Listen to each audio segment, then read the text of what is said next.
right, everyone, it is our favorite time of the week, time for Rising Qs, when we get to answer your questions. And boy, do we all have a lot of questions after this week. All right, question number 1, Eric Wallace. Assuming my home state of Iowa loses its first in the nation status in Democratic primaries, what state do you think should replace it?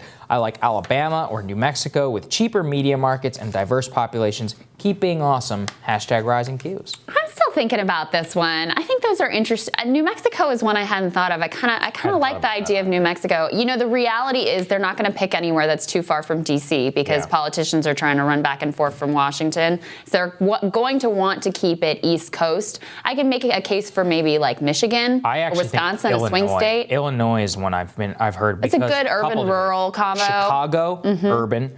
Rural with farmland and all that, still in the Midwest, analogous to Michigan, Ohio. You can't win the presidency generally without Ohio. So I've been hearing Illinois floated. It's a large state, big population, important to general politics. And I mean, media market, it's not too big, right? Like somebody could conceivably do what John Delaney did and go to like all 99 counties of Illinois. True. Roughly the same size. So I think that one makes a lot of sense. I also heard, first of all, we should get rid of caucuses. There should never be another. I mean, it's actually very anti-democratic. It's completely anti-democratic that you have to go into a room and declare to everyone how you're voting. Your boss could be in the room, your neighbor, whoever, and you like get publicly pressured and bullied into supporting a different. It's horrible. If we saw this unfolding in another country, we would like, this is insane. Yeah, we would like send in the election monitors. It's crazy. I also heard floated maybe doing like a few states first, like the 4 early states that we have now. If you did all of them, I think the hard part with that is like if you are a grassroots candidate.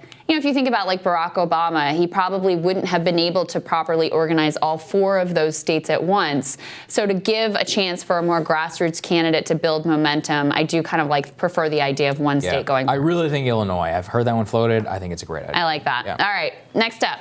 I am Mr. Debbie asks, why does it seem that the left is so much worse at social media and messaging? I get that there is a moral responsibility, but at what point are morals set aside to win? I'm actually interested, Saagar, do you agree with that assessment? No, I don't agree with that at all. I didn't think you would. Where you're coming from. I do agree with that people assessment. Literally run social media networks. And like there's far more of you on social media. Run social media networks, let's be clear. You culturally run social media networks. And, I don't agree with that assessment at all. I think social media is broadly dominated by the left. However, and they write the rules of what is acceptable and not acceptable in terms of discourse there.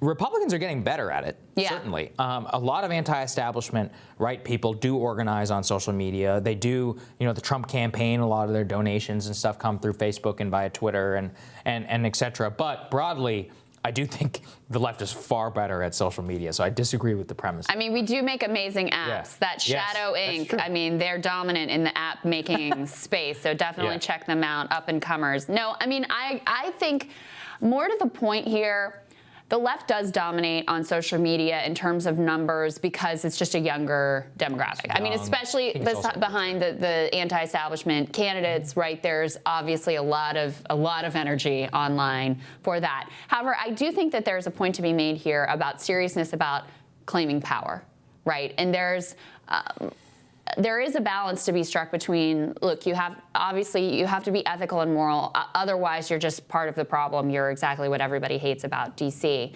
But there's also a little bit too much of just like, we have to follow the rules, even when the rules are set up to make sure that you fail, right? When the rules are put in place by the establishment to make sure that you cannot achieve and then power, affects everybody. There needs to be a willingness to morally break those rules. And I think there has been a lack of seriousness about claiming power that does need to be grappled with. I definitely think Bernie and a lot of anti-establishment left people far too often cave to that like establishment consensus on social media. Much less so than a Trump or many of the Senate Republicans who realize, they'll be like, no, screw you. Yeah, or like Bernie apologizing. I mean, he gets relentlessly harassed to apologize for mean things that people said online, which is ridiculous, and he shouldn't apologize. Ultimately, I mean, I don't blame him for doing it. I think that's just kind of the kind of person he is. But he shouldn't apologize. He should say they're right to be angry. They're right to be outraged. It's the only place where they can express their views. They harass you because you're bad at your job. That's exactly. There's the answer.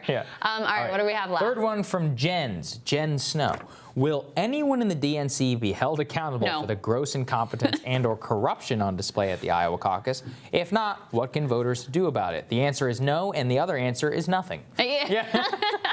Welcome to Washington. Welcome to Washington. Welcome to America. You have no actual power in your democracy. No, we were. I mean, one of the things that we looked at this week is 2 of the members of DNC are working for Bloomberg. I mean, that's what we're talking about here. The only way that there is accountability is if Bernie Sanders or another anti-establishment candidate wins the nomination and gets all of these people out. I mean, just a wholesale rejection of all of these people who are involved with their grifting and their cozy ties and their consultant class, and they're basically sucking off the government teat for decades. You have to get rid of all of that for there to be any change and for any of these people to be held ultimately accountable. I tend to agree with that. Yeah. All right. All right. Thank you for watching. We'll have more for you later.